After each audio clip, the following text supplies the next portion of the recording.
ladies and gentlemen, my name is Paul Hines, number 259. Here we are today at semi-final number 2. The road to Kings Lynn starts for me today. Second row outside and we'll see how we go. Weather's looking alright. Should be a good race. Why so serious? A very succinct intro there from Mr. Hines. Yes, we are indeed here at the home of motorsport in the Peak District, Buxton Raceway. Plenty of thrills in the hills coming today on World Championship semi-final day. 24 drivers will line up in the big race. Only 10 of them will go through to the World Final at Kings Lynn in September, joining the 10 qualifiers from the first semi-final held a week ago at Overton Stadium, Sheffield. The semi-final, the second race in today's programme, a heat and consolation for the Brisca F1s also in the first part of our programme. Heat number 1 is now on track. We have 14 cars out there. These the non-semi-final drivers. Names to look out for in this one include Charlie Sauder, recent final winner at Sheffield. There he is in number 5. Phoebe Wainman's out in this one of the leading ladies of Brisca F1. Also, we welcome back Micheal Steward in the number 512 car, I believe his first appearance of the season. Sean Webster, also a tarmac expert, number 48. So those are just a few of the names to look out for in this one. 24 Mark Adkins and 301 Mark Allen on a rare appearance lead the cars away. 16 laps will be the distance. We're underway with heat number 1 here at Buxton Raceway, the top of the Peak District. Threat of rain in the air, but then again there always is here at Buxton. We are underway, riding on board with Sean Webster in 48, getting the bumper in straight away on 211 of Phoebe Wainman, fires her wide towards the wall. Up ahead, Neil Scriven's got himself hooked on the back of Paul Carter, number 300. That slows those two cars down. We're on board with Micheal Steward making his racing return here today. Loses out there to Ashley England in the 346 car. 300 Paul Carter ahead of us in the Murray Harrison built machine. He gets bumpered wide. So the early leader is number 24, Mark Adkins from the white grade. You're not familiar with the grades in Formula 1 stock cars. It goes white, yellow, blue, red, and then Superstar. The more points you have from previous meetings, the further back on the grid you start. Quicker drivers have to fight their way through the field. There's number 11, Neil Scriven. Phoebe Wainman behind him in 211. Blue Tops battling it out, 164 there. The Scotsman, John Fortune, attacking 501 of George Elwell. He's in 4th place with Mark Allen having dropped back. It's 24 who leads the way, Mark Adkins, ahead of 43, Adam Bamford in his ex-Rob Speak car. There are the leaders. Charlie Sauder in 3rd place, recently contested his first ever Shale meeting at Sheffield and went on to win the final. George Elwell in 4th position. Bumpers going in there for the lead. 43, Adam Bamford has gone through. Mark Adkins, I think, slowing up slightly there. Ashley England in 346 is now in 5th position. Behind him it is John Fortune, number 164, the Scotsman. He's the only Scots currently competing in Brisca F1, with Paul Ford having retired from racing. 422 Ben Riley, a wet weather specialist. Still be hoping for rain here this evening at Buxton. Gets past 101 of Tristan Jackson. He's already qualified for the World Final through his semi-final at Sheffield last week. It was won by Tom Harris, number 84. He's now got to race in America, so not out today, competing in sprint cars over in the USA. Fortune goes through there, passing Jackson in the 101. It's halfway in this heat number 1 for the Brisca F1s here on this tight and tricky tarmac oval. Very picturesque venue is Buxton, and there's the bumper in for the lead of the race from George Elwell, past the number 43 of Adam Bamford. 3rd place is 346 rather of Ashley England. They pulled away from the rest. The battle before between Ben Riley and John Fortune. Sean Webster behind them, former saloon stock car world champion, the man from Sheffield. There's 512 in there as well of Micheal Steward, passing Charlie Sauder, the wild child, as it says on his aerofoil. See his dad Mick make a racing return in the World semi-final today. Made enough points in the World qualifiers he contested last season, as the World qualifiers start as soon as the previous World final is completed. And Sean Webster, I think, has got a problem here. He's corkscrewing around there off the turn. He's slowing down. I think he may have a puncture. Yes, the rear tyre is flat, so that's the end of Sean Webster's race. He'll have to go in the Consolation today. Fortune ahead of Ben Riley. There's Charlie Sauder. Now Mick with other things to concentrate on today than Charlie's racing. He's making his comeback in the World Championship semi-final. Will we see Mick make the World Final this year? Ashley England in 2nd place in this one. Bamford in 3rd, coming towards the end of this heat number 1 for the Brisca F1s here at Buxton. George Elwell looking set for victory in number 501. of in the pack. Around 40 cars here in total, 14 of them in this heat number 1. Only a couple of retirements. That's Mark Atkins earlier on. Also, Sean Webster has dropped out with that puncture. Charlie Sauder sliding his way through there. They're going round to start the last lap this time. They're not going to catch George Elwell in 5:01. Sort of Chris Elwell, who used to race under the same number in distinctive red machine. It's going to be a win for the 5:01 here. Michael Steward side by side with Ben Riley. The leader has lapped Mark Allen. Rare appearance for him in the ex-Mark Peters car all the way from Sussex. It's 5:01. George Elwell around the final turn. He's coming in to take the win in heat number 1. Elwell slides across the line to win it. Second place goes to Ashley England, Adam Bamford, in third, and John Fortune in fourth. I'll confirm the rest of the places when we get them. Martin Bamford used to race under the number 43. Apologies there. The red flag now comes out on heat number 1 for the Brisca Formula 1 stock cars.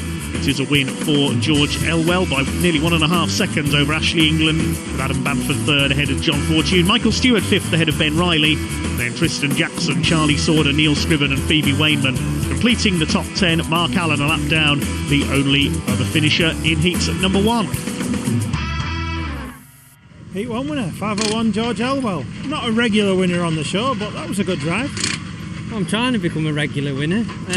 I'm always somewhere near, just problems with the car or my own experience not prevailing. But no, good race win, we'll take that for sure. Yeah, you're finding your feet in the sport now, definitely, and a shale car now as well. And that heat, no red tops in that, but it was still hard. Yeah, well, these blue tops, some of them fluctuate up and down from red to blue, and there's like myself who go from yellow to blue, which don't race all the meetings, but now we've got 2 cars. I'm quite happy that we're going to settle at blue for a bit, get some more experience and hopefully some more race wins. Speaking of race wins, you're going to have a busy final today as well. Well, just keep doing what I do, and keep my head down and trust the car can do what I want it to do, and fingers crossed. I've won a final in the past and I've always been somewhere near, especially when I've been like a lower grader, so no, I'm going for it. Well, all the best. Thank you very much. Cheers. It is now time for the main event, the World Championship semi-final, and it's an all Wainman front row. Junior Wainman in 5:15, the national points champion Danny Wainman, his brother, alongside him in 2:12. The European champion Craig Finnikin is in there, number 55. There are 24 cars on the grid in total. The first 10 go through to the world final, and Kings Lynn joining the top 10 from Sheffield's first world semi-final. The names to look out for in this one include Ryan Harrison, Paul Hines, who we heard from at the start of the programme. Courtney Witts is in there in 180, another of the leading ladies of Brisca F1. Could we have 2 ladies on the world final grid this year? Phoebe Wainman has already qualified. A cracking grid of 24 Brisca F1s on the Buxton tarmac. Coming round towards the green flag then. 24 cars, 20 laps in this World Championship semi-final number 2 for 2019. Let's get ready to rumble. They are underway. Junior Wainman gets away well, so does Danny Will Hunter in 2:20's made a good start. Up the inside though, it's 3 wide for second place off the turn. Danny Wainman gets taken out wide. Are they all going to make it round the first lap? Okay, we're on board with Will Hunter. He gets bumped out wide. Paul Hines is up to second. Danny Wainman in the third. Through goes Chris Cowley, number 37 into fourth. Well, at least the drivers didn't try and all win the race on the first turn, as often happens in major races here at Buxton. We've got a tangle, though, on the back straight. Mickey Randall in 172 is in the wall. The caution is out. I think he might have tangled with Mick Sauder, unfortunately. The comeback man today. There's somebody else out on turn 4 there, possibly. We'll see what happened down the back straight. And yes, it was Mick Sauder. Mal Brown spun him out there. Mick spinning aside down the back straight, and then wallop into the side of him went Mickey Randall in 172. So those 2 are out of the race, unfortunately. As we said, at least everyone didn't try and win the race on the first turn, and we ended up with 3/4 of the field out for repairs after only 1 lap. That has happened a few times in tarmac title races in the past. That's thankfully since prevailing this time. Junior Wainman from Paul Hines and Danny Wainman at the front of the field. Then Cowley and Carl Hawkins, 175, completing the top 5. We are back underway. Plenty of laps to go yet. On board with Bobby Griffin in 166. A tangle there on the outside. I'm getting flung into the air. That's treble 5. Frankie Wainman Jr. He's going to be out of this one. Well, 3 Wainmans in this race. The Wainmans are hoping to have 4 drivers on the grid for the World Final this year, but I don't think Frankie JJ is going to get in now. He's out of it. Meantime, a change for the lead. Paul Hines has taken over ahead on Junior Wainman. There's Danny. 37 Chris Cowley going well up into 3rd place. Paul Harrison has hit problems there as well. Number 2, he's nearly a lap down. There's Carl Hawkins chasing Ryan Harrison in 197. We've lost Jake Harry, number 345, as a result of that tangle off turn 4. He's on the centre. It's Paul Hines who sets the pace in 259 ahead of Junior and Danny Wainman. There's Craig Finnikin, the European champion, with the red and yellow checkered roof, bumpering his way past Carl Hawkins to move up the top 10. Many of the supporters here today hoping that Courtney Witts will get in as well. She's further down this lineup. Can she make it into the top 10? There's Courtney Witts with the yellow roof in the background. She's well poised at the moment, but the caution is out again. I think it's for debris from that tangle coming off turn 4 on the restart. We'll see again what happened there. Jake lucky not to flip over. Likewise, Frankie JJ in treble 5, he got taken out. Mark Woodhull, 335, involved as well. It was debris from the 555 car, I think, that caused the caution there. That's been picked up by the track marshals, and we're ready to get back underway. Paul Hines, number 259, runs a glazing business in his native Leicestershire, leads the way. He's been British and European champion in the past, but he's not yet won the world. Could this be his year? He leads Junior Wainman. Back underway then, the green is down, and the world semi-final gets back underway. Junior Wainman wasting no time, in with the bumper into turn 1. He wants the lead back again in car 515. He's a 3-time world champion, a record 14 national points championships. He sends Paul Hines wide and retakes the lead. Chris Cowley going great guns up there in 37. Chris fired up after the previous weekend at Northampton when a couple of weeks ago now, when he failed to make it into the top 12 for the shootout stage of the National Points Championship. Carl Hawkins and Bobby Griffin getting in at his expense. The race is settled down again now, coming up to halfway. It's Wainman from Hines, then Cowley, then Ryan Harrison's got ahead of Danny Wainman. Will Hunter 6th. Craig Finnikin is in 7th place. Battles all the way down the all 1/6. Harrison fighting back. He gets ahead of Paul Hopkins in the 278 car. Plenty of push and shove further back in the order. They're all fighting to get into that vital top 10. Junior Wainman still leads, under fire from Paul Hines in the 259. There's Will Hunter. This is the battle for 6th position. Will Hunter, Craig Finnikin, Carl Hawkins is 8th. 9th behind them, it looks like Bobby Griffin. And Courtney Witts is in the top 10. She's in 10th place. That'll be enough to qualify for the World Final. Are we going to have 2 lady drivers in the World Final this year? I can't remember the last time that's happened. Down the back straight go the leaders. There's Courtney. Bradley Harrison in 25, just behind her. On board with Mark Sargent in car number 326. The East Coast legend, as he's known. Lovely Richard Petty lookalike driving suit he's wearing there. He's under fire from Paul Hopkins in 278. Oh, they tangle up and out goes Sargent. What was that all about, says Mark Sargent. Waves his hand out of the cab in disgust. That's the end of his hopes of getting into the World Final this year, as the leaders go through past the tangled cars. Well, Hopkins and Sargent won't be making it into the World Final this year. They'll have to go in the Consolation semi-final, effectively a last chance race on World Final day, where the top 2 go onto the back of the World Final grid. There's Sargent's car stranded as the leading runners go through. Paul Hopkins has got going again. Chris Cowley under fire now from Danny Wainman. So Ryan Harrison has got through into 3rd place, and the leaders now encountering back markers. Hines still 2nd. There's Harrison. Cowley in 4th.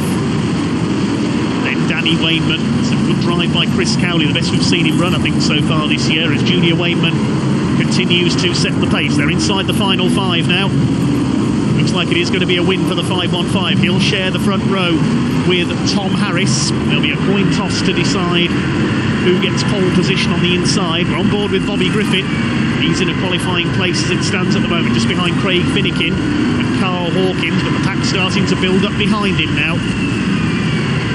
racing down the 175 of Hawkins. A stationary yellow flag there because of that stranded car on the outside of Mark Sargent. It's Junior Wainman from Paul Hines. Ryan Harrison in third place.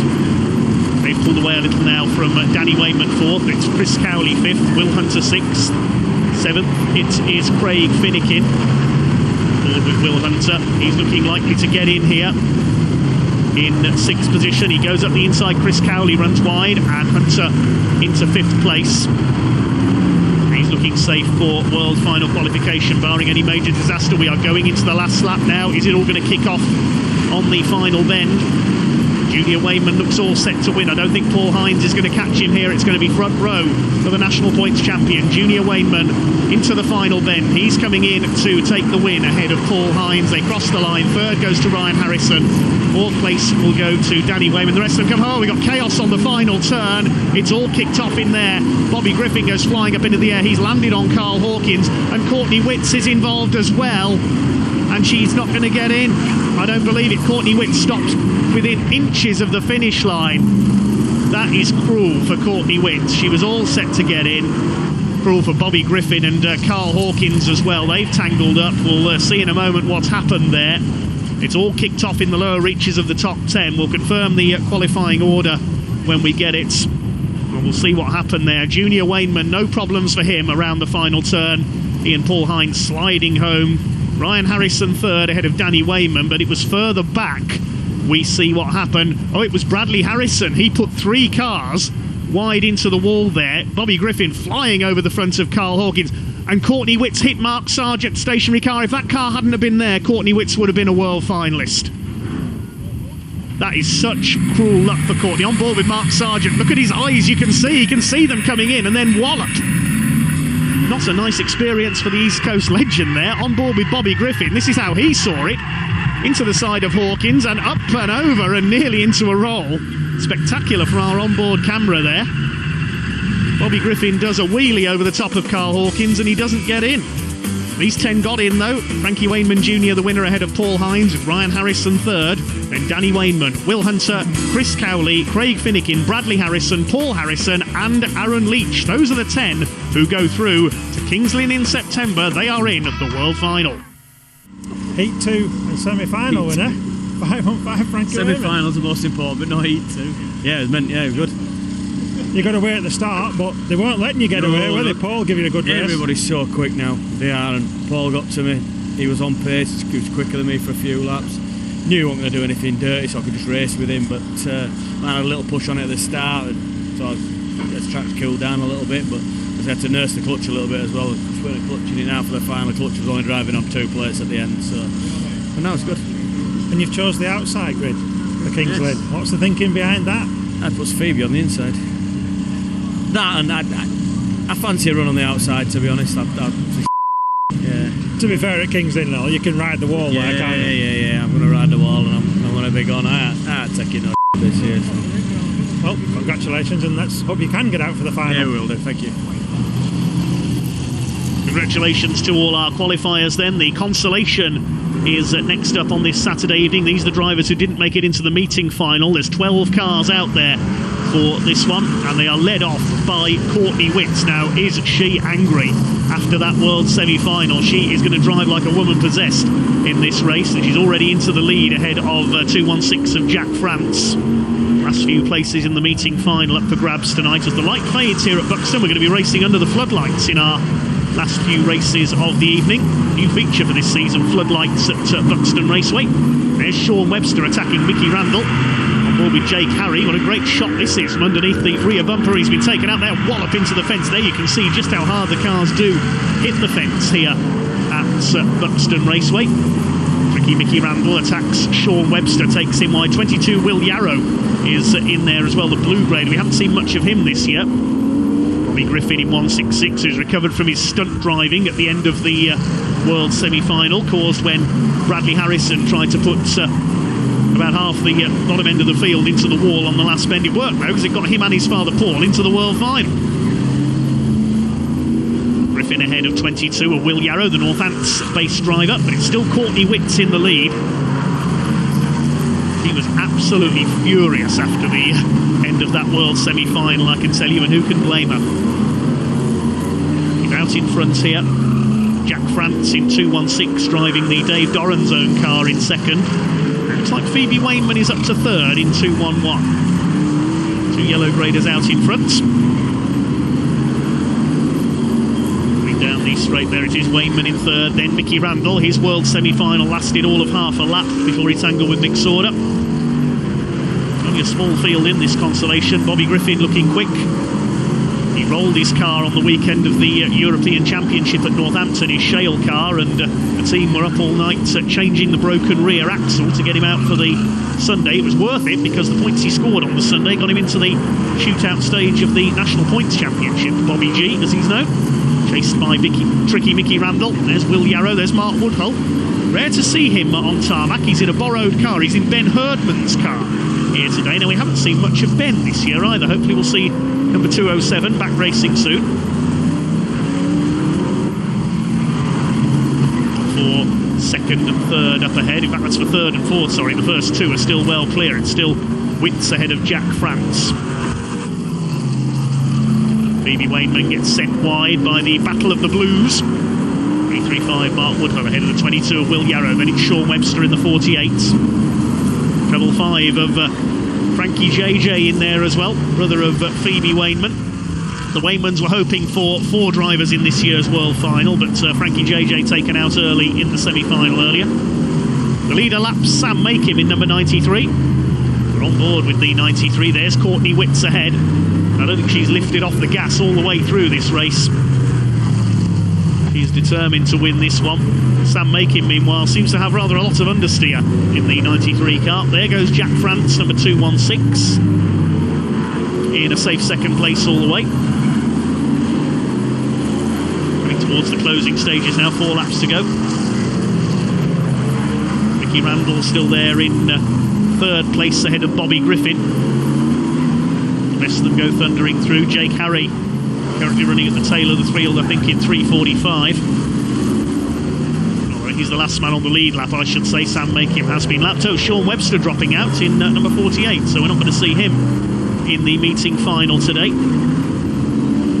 There's Neil Scriven, number 11. 166, Bobby Griffin gets the bumper in on Mickey Randall, goes up the inside. He'll take third place away, or try to, down the straight. Yes, he's got it. Griffin into third place. Another car slowing in the background. That's Frankie JJ. He's out of it in treble 5. It's been a day of mixed fortunes for the Wainmans. We know that Frankie Wainman Jr. is on the front row for the World Final. Well, it's going to be a win, flag to flag, for number 180, Courtney Witts. She's not going to be caught here, channeling her anger into her racing after that heartbreak at the end of the World semi-final. Coming in to take the win. Second place goes to 216 of Jack France. Bobby Griffin holds off Mickey Randall for third place. It looks like Mark Woodhull came home in 5th position. We'll confirm the places in just a moment. No doubt about your race winner though. A flag-to-flag drive by 180 of Courtney Witts. Didn't put a wheel wrong there. Even Jack France couldn't keep up at the wheel of the Dave Doran's car. Witts the winner by 1.3 seconds over Jack France. Then Bobby Griffin third ahead of Randall and Woodhull. Neil Scriven taking 6th ahead of Phoebe Wainman, then Will Yarrow, Jake Harry and Sam Makim rounding out the top 10. In fact, they were the only finishers. Frankie JJ and Sean Webster, both retirements. Consolation winner, and very relieved, I think, is 180 Courtney Witts. I don't know whether relieved is the word or not, to be honest, because obviously everyone wants to win and it's always good to take home a win, but I don't think anything can make me feel better from what just happened in the semi-final. I mean, literally, I was less than my own body height away from finishing in 10th and getting in a world final, and it's my first and only chance to get in one, and it's gone now. But obviously I can't take all negatives away from the meeting, and now I've come away with a win, and I'll definitely be trying to do it again in the final. Yeah, stock car racing is a cruel sport sometimes, but you do have to experience lows to enjoy the highs, and I think in your career there is going to be a lot of highs. Well, it depends. I mean, don't get me wrong, I mean, I've done more meetings than I should have done anyway this year, and I've been very, very lucky with the chances I've had thanks to the Davidson and Tom Harris and everyone really that's put Mr. Max Herzog. And I've just been so lucky, and I'm just like taking every like moment as I can. Really, I've enjoyed it so much this season so far. I mean, obviously, I've had a lot of highs, and then there are lows, as we've just established. But that's stock car racing, and I guess you can never really be sure what's going to happen. But I'm questioning some people's motives at times. And we saw you then when you were just getting out of the car after this race. I mean, you were in tears again, but these were different tears. I don't know. I mean, it was happy tears in a sense because I took away a win, but at the same time, the emotion's so high right now that I don't know if it makes it any better or not. It's such a hard blow to literally. It had been 15 minutes before I had to jump back in my car and do it again, and I don't know whether it was because I was angry or what that made me drive like that. But if it was, then I need to be just as angry in the final and make sure I do the same again. And now you need to have a word with Tom, and let's get a shale car and go to Kings Lynn and do it there. Well, I know I will be allowed to race the Consolation semi, but I don't know when it's too much to ask, you know. I mean, they've done a lot for me already, and we're sorting the car out, and hopefully I'll be racing in Venray for the Gold Cup next weekend, and so I couldn't ask for any more than what they've already done for me. So, I mean, we'll see how it comes, but Tom's on pole for the World Final now. I think he's got certain priorities, and that isn't me. Well, it's final time next. Go out and do the same again. Yeah, I'll be trying, don't you worry. Thank you. Thanks. Well, the World Final qualifiers may be sorted here at Buxton Raceway, but the racing will go on after a short break. We've got more from the Brisca F1 stock cars and the V8 hot stocks coming up as well. Under the floodlights here at Buxton Raceway. We'll take a short break. Don't go away. More stock car racing coming up.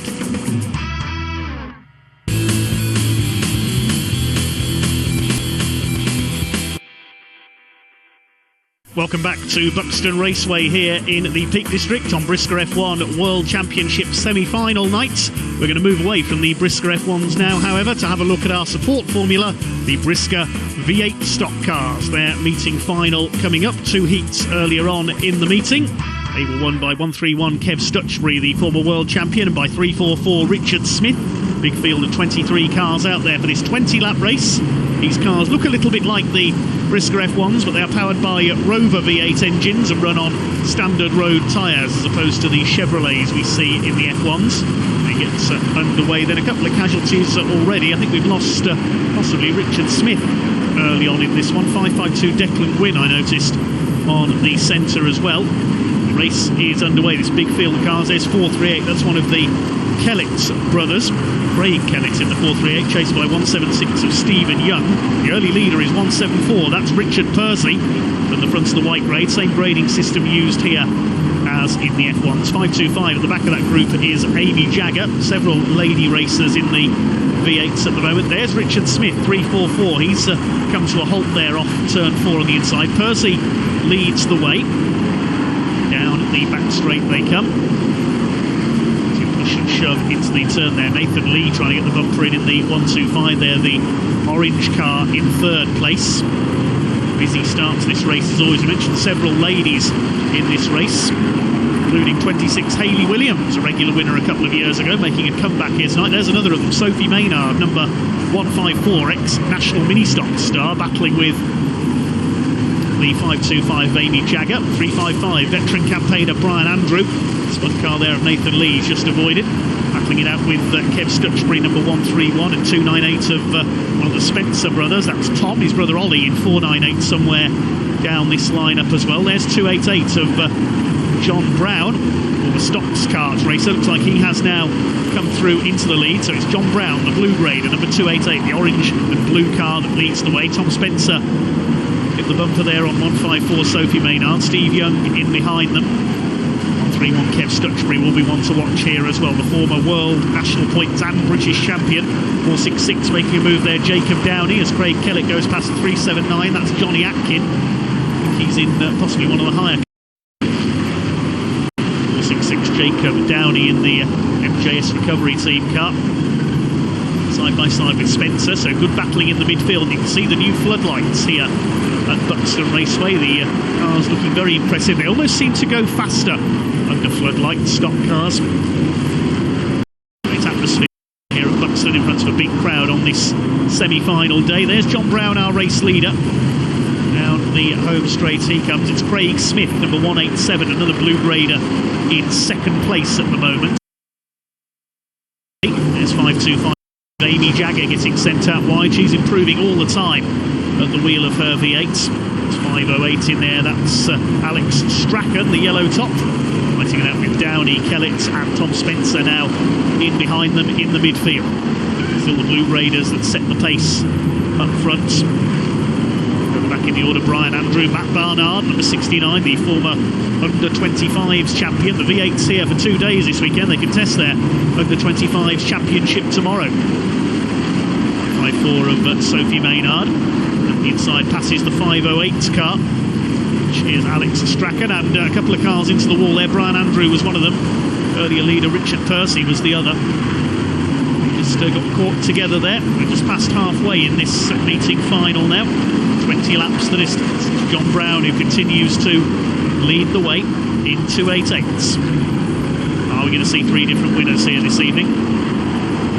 There's the 4.98, that's the other of the Spencer brothers. That's Ollie in 4.98s. Now the sons of Les Spencer, ex-Brisca F1 at number 98. Amy Jagger making good progress in the 5.25 there. Strachan under attack behind her. There's 77, that's Rudy Colino in the number 77 there. An exotic name. It's had a few goes in Brisca F1 in the past as well. There is the 187 of Craig Smith, who's dropped back just a little now. Here comes our leader. That's Jacob Downey, I think, up into the top 3 now as well. It's still John Brown who leads the way. There is Downey. In fact, sorry, a little further back than I thought. Sorry, he's behind Grant Leather there in 146, the blue top. There's Brown, the leader in Stutchbury, in fact, into second place now. My apologies. Smith is in third.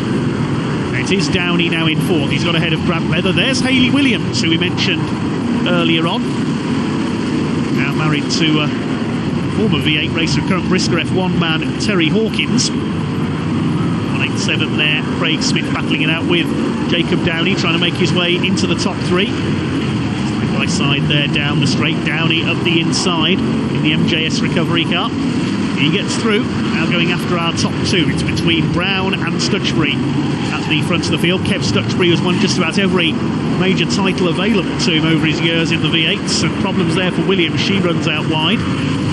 Downey gives the 379 of Johnny Atkin a tap there. Craig Smith will get through as well in 4th place. It's the last couple of laps then, and Brown really under pressure now from Kev Stutchbury for the lead as they go down the home straights. Is it going to be a win for the blue top or for the multiple title winner Kev Stutchbury? He's already won a heat here at Buxton this evening. Jacob Downey chasing hard after them. He's in 3rd place, lapping Richard Percy, who led the first couple of laps of this race, the White Raider. We're into the last lap now. John O'Brown under real pressure here in the 2.88s.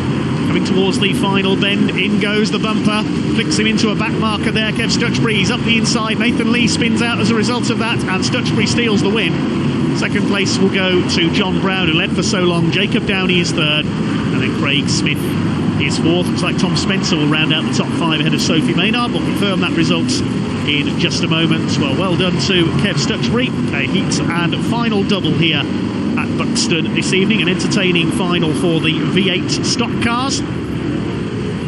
The youngsters are looking to contest their under-25 championship tomorrow. Stutchbury the winner by half a second ahead of long-time leader John Brown. Jacob Downey 3rd ahead of Craig Smith and Spencer Maynard, Ollie Spencer, Matt Barnard, Amy Jagger with a good 9th, and Rudy Colino, the yellow grader, rounding out the top 10. 17 cars out of the 23 who started went the distance. Final time for the Brisca Formula 1 stock cars. Next up then, we've got 24 cars out there on track, including our earlier semi-final winner Junior Wainman, George Elwell, and of course Consolation winner Courtney Witts. Could she make it a double? What a reward that would be after that heartbreak in the World Championship semi-final earlier on. A long way to go yet, 20 laps. I'm looking forward to this one. Under the floodlights, the first ever night meeting at Buxton Raceway. Promotion really have made a great effort under promoter Matthew Watson for this event. And here we go with the meeting final. They're underway. Already the Blue Graders pushing and shoving. 216 there up the inside. That's Jack France. Looks like he's going to take the lead on the first turn. It's 3 wide Second place, we go on board with Micheal Steward. A bit of a push and shove there. A couple of the blue graders tangle up on the outside. Didn't see who they were. Charlie Sorder getting caught up there, as well as Phoebe Wainman comes through. We look back from Courtney Witts in the 180 car. So early leader is Jack France ahead of Jake Harry. It looks like Courtney Witts up into third position. The race starts to settle itself down then. It's typically frantic opening stages. 346 Ashley England under fire from Will Hunter in 220. We have lost Charlie Sorder by the look of things into the wall there in number 5. They start to sort themselves out then and settle down. It is Jack France, number 216, and the Dave Doran's own car who leads the early laps of this one. Paul Hines in 259. We heard from him in our programme intro, passing Danny Wainman in 212. Tristan Jackson, number 101 behind them. They're chasing the 37, Chris Cowley. Courtney Witts down into 4th place by the look of things there. As Jack France continues to lead the way. Primarily a shale racer in the early years of his career. Now finding his feet very much so on the tarmac. And there's a spinner, Adam Bamford in the 43, and he's just avoided by Micheal Steward. Now gets stuck behind a slower blue grade car, puts the bumper in and gets through, but at the loss of a few places. So lose Phoebe Wainman out towards the wall there in the 211 we see from the onboard camera. Junior Wainman under fire there from Paul Hines, renewing their dice from the semi-final. Charlie Sorder has been lapped in the number 5 after he hit the wall earlier on. At the front of the race it is still the 216 of Jack France. Shot here of the battles going on. You can see the effect of the floodlights from our rear-facing camera here. Great scrap going on. Here are the leaders. Courtney Witts now into second place. Jack France trying to lap 335 of Mark Woodhull in the Ben Herdman car. And Courtney Witts wants the lead. She's had one win tonight. She wants another. Third place is Ben Riley, number 422. He's a wet weather specialist we mentioned earlier. And Courtney Witts gets the bumper in. Sparks flying there from the 216 car. And Witts into the lead. Courtney Witts takes the lead from Jack France. Can she hang on in front for what will be her first ever final win? She's pulling away already from Jack France. We're up to half distance, so plenty of time for the big guns from the Superstars and Red Grade to make their move. Craig Finnikin is well up in the 55. He could be in with a chance here. Micheal Steward on the attack on the back of the 101 of Tristan Action Jackson. He's qualified for the World Final this year. Bit of a lock up there from the 101. Turn they come side by side. Good to have Micheal Steward back racing. We haven't seen him this year. Raced here by Bradley Harrison, number 25, a world finalist, qualified earlier tonight along with his dad Paul. Racers settled down in its middle stages. I'm sure it will liven up again later on. There's Adam Bamford. We saw him spin earlier on. There is your leader, Courtney Witts, still in front ahead of France. To third, looks like it's George Elwell, winner of Heat 1, then Ben Riley, Craig Finnikin and Paul Harrison. Too many hard hits so far. Maybe they're just saving themselves for the last few laps. Further back there's Bobby Griffin, Mark Woodhull and Mickey Randall in 172. Junior Wainman running quite a way down the order. I don't know whether he's got a problem. He seems a bit off the pace in this one. Craig Finnikin there, the brake discs, you notice glowing red hot inside the wheels of his car. And into the wall there. Who's that? That's taken a wallop straight in. That's 216. Jack France, the early leader, courtesy of one of the blue tops. That was Ben Riley. Paul Harrison fighting away with Craig Finnikin, the strongest we've seen Paul run for some time, the 2011 world champion. Looking back from Junior Wainman, he and Paul Hines still well back in the pack at the moment. Again, Hines' brake disc, you can see glowing red hot there. Spectacular element of this night racing here at Buxton. Bobby Griffin in 166 as well, showing how hard these cars are working. Whoops, off goes Jack France through the water splash on the centre. He's out of the race. Will Hunter's brakes glowing as well, but still your leader is Courtney Witts. Now there hasn't been a female final winner in Brisca F1 since the mid-1990s when Lisa Harter, later married to Andy Smith, won a final at Coventry 24 years ago to be precise. Could Courtney do it here? Paul Hines running wide there in 259. All the action's in the midfield, but Courtney Witts is still out in front in the 180 car. There have only been 3 female final winners in Brisca F1 history, and Witts is well clear of George Elwell here. Paul Harrison attacking him. So while they battle, Courtney Witts able to pull away. She's coming round to start her final lap this time. The only female final winners in Brisca F1 in the past, Lisa Harter, Jane Bean and Tanya Crouch back in the 50s. Is Courtney going to join a very small yet illustrious list? Paul Harrison up into second place, but he's not going to catch 118. Courtney Witts. For the first time in 24 years in Brisca F1, we're going to have a female final winner, and it's Courtney Witts in 180. She's done it. Paul Harrison second, Elwell third, Craig Finnikin fourth. Bit of wheel bashing over the line there. Ben Riley nearly loses it. But Courtney Witts has done it. Her second win of the evening. The first female final winner in Brisca F1 for 24 years. Just 11 finals in Brisca F1 history have been won by female drivers. Jane Bean won 6, Tanya Crouch and Lisa Harter 2 each, and now Courtney Witts joins the list ahead of Paul Harrison by nearly 2 seconds. George Elwell third, then Finnikin, Griffin and Ben Riley. A bit of wheel banging didn't delay Ben Riley too much. Then Mickey Randall, Chris Cowley and off-form junior Wainman, and Ashley England rounding out the top 10. Well, here we are, final winner, 180, Courtney Witts. Yeah, that feels even better than the Consolation did. I mean, I think I was still a bit sour after the Consolation. It had literally been like a few minutes or whatever, and I'd not even had a chance to like recoup myself. Come on, Courtney! For that one, like, obviously I was able to like get back in the zone, I guess, and like, but I was able to like transfer some of the like anger, I guess, and drive like that. But I really enjoyed that race, and it felt good to not win a race straight from the front. Like, I did actually have to like, you know, move traffic, get people out of the way, and pass back markers, etc. And it just felt good to actually feel like I wasn't just leading from start to finish like I did in the Consolation. It was nice to have a bit of a stock car race, and that's what it's all about. And of course, this is the first time we've had a final under the lights here as well. It's a different experience. Yeah, definitely. It's so weird. Like Buxton in the dark, but to be honest, they've done such an amazing job. Literally, Hi, Mum. The track is like, it's amazing. Like, you can still see everything. You can still see where you're going. I mean, Matt Watson and the team have done such a good job, and like, he's one of the best promoters there is. He looks after everyone. I mean, he's throwing a big party tonight, which I'm sure I might have to attend for a few. But yeah, all the hard work's paid off, and the track's great. And it's good to see you smiling again, and now you've got a Grand National to go for. Yeah, that's true. It's my first final win, and so for the Grand National I've got to go from the back. So I really will be up there with the big boys. I'll be starting at the back with the superstars, but the only thing I'll be trying to do is follow them and pass them, because at the end of the day, like, now that I've given myself the confidence and I know I can do it, I don't just want to sit behind people anymore. And you said earlier on that you had to drive angry. Stay angry.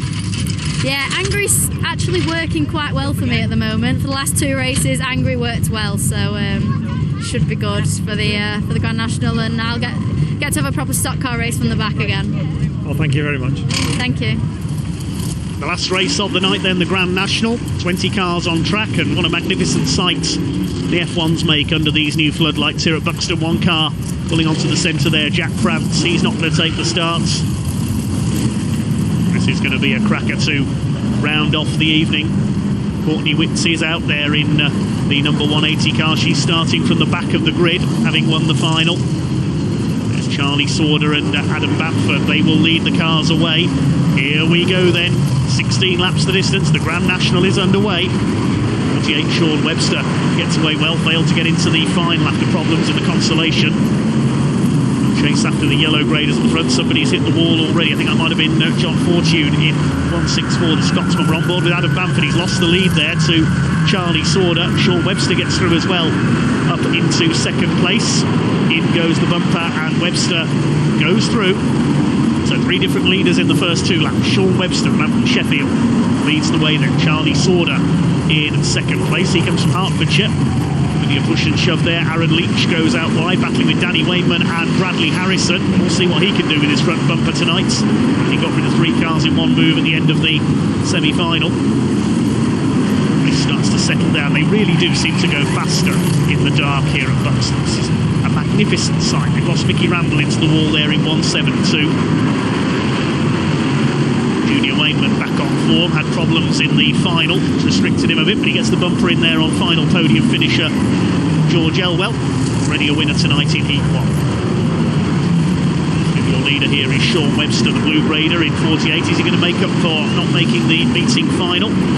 Elwell sideways under fire from Danny Wainman now. Craig Finnikin side by side with Ben Riley a little bit further back. Webster leads from Sauder. To the home straight they come then.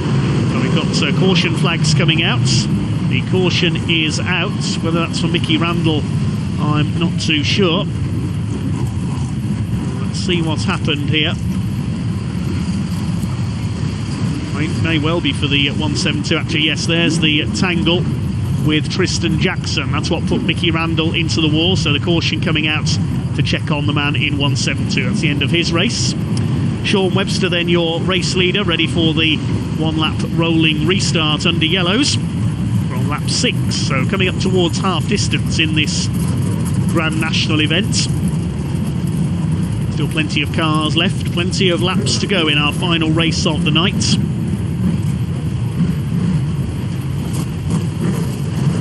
It's a very slow, very steady rolling restart here.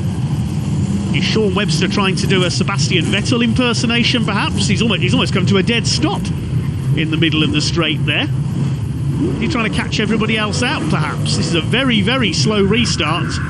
And that's, I think, is causing a bit of confusion and consternation in the pack. Yes, a few drivers ready to go racing. And yes, Adam Bamford's been pushed out wide there, Bobby Griffin as well. Well, Webster's still got the lead, so it's worked in his favour. But that was a bizarre restart there. He was too slow with the rolling lap there, I think. We've got a few cars have been pushed out of order, and we've got a tangle there. Oh, that's Courtney Witt. And Courtney Witt's up onto the grass on the infield. She's tangled with, would you believe, Aaron Leach, the man who beat her to the last place in the World Final. So that's those two out of the race. More contacts there going into the turn. He pushed out wide George Elwell. Courtney Witt's up on the bank there on the infield, stuck there. The car is beached. That's the end of her hopes of another win. The caution comes out again as a result of that. So the race stopped once more. The eventful Grand National we're having here, certainly to say the least. Sean Webster still leading it after that very confusing restart. Excuse me, you can't park there, says the marshal to Courtney Witts. There's a car coming in from the outside, Aaron Leach and John Fortune, and Courtney's got sent up onto the infield as a result. There's too many cars in too small a space. We see it's in the background here. There's Courtney climbing the infield. Aaron Leach and John Fortune were the other two cars involved. So getting ready for a restart then. Ashley England is now second ahead of Charlie Sauder. Now, is Sean Webster going to do the same thing here, I wonder? Is he going to crawl round as slowly as possible and do a Sebastian Vettel-style restart? And he's very slow once again down the back straights. You do have to keep a consistent speed on a rolling restart. The yellow flag's still out at the moment. This time Webster goes, and I think he's gone too early there because the yellow was still out there, we saw from the start, Marshall. I think the steward of the meeting is going to be looking at that because you have to keep a consistent pace and you don't go until the green flag is shown. So the steward may want to check that after this race because Webster's got the lead still ahead of Ashley England. Bobby Griffin we're on board with. See the steering and suspension working on his car as he chases Charlie Sauder under the floodlights. It's the bumper in there, sends him wide up the inside, showing how hard these cars work. The Brisca F1s. Junior Wainman is now catching our race leaders. Also in there is Danny Wainman. It's Sean Webster who leads. Junior Wainman to the inside on Ashley England. He's going to take second place. There's somebody pulling off to the infield there. I think that's Will Hunter, 220. Webster still leads after a couple of controversial restarts. Danny Wainman gets past Charlie Sauder. 2-2 of Ben Riley under fire from the 501. That's George Elwell. Still your leader is Sean Webster. For how much longer? Here comes Junior Wainman. He's got the car wound up again after a subdued final. Here he comes to the inside. He sends Webster wide and through he goes. Ashley England will try to follow in 3-4-6. Coming towards the closing stages now of the evening here at Buxton Raceway on World semi-final night. Grid will now be drawn up ready for Kings Lynn. We heard earlier Junior Wainman won the toss and taking the outside, an unusual tactic for a world final. Most drivers would take inside pole. He's put Tom Harris in pole position, that means. from, of course, away at the moment, racing in America. Charlie Sauder attacks Paul Harrison's. The battle further down the top 10. George Elwell behind them. Two leaders fairly well clear, though. Wainman and England. Couple of laps to go now for Junior Wainman, heading for his second win of the day. He won the World semi-final. Clear of Ashley England here. The brake discs glowing once again in the gloom here at Buxton. Webster still there in third. He's got Bobby Griffin behind him in 166. Been an up and down evening, quite literally, for Bobby Griffin, the former National Mini Stocks Gold Top. Away goes Junior Wainman. He's got this race in the bag on the final lap.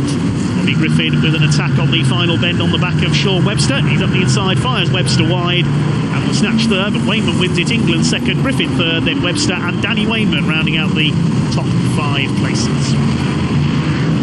The racing comes to a close here at Buxton tonight then. Well done to Junior Wainman. Second win of the evening for him, holding off Ashley England. Danny Wainman in the top 5 there as well. Red flags come out from the marshals. Plenty of red glow from the brake discs as well. Buxton's first night meeting, a resounding success under the floodlights. Full credit to Matt Watson, the promoter, and his team. The results confirmed then, and notice that Sean Webster was docked 2 places for his restart issues there, so he drops to 6. Wainman the winner ahead of England, Griffin, Danny Wainman and Paul Harrison. Webster dropped to 6, then Elwell, Sauder, Riley and Jackson rounding out the top 10.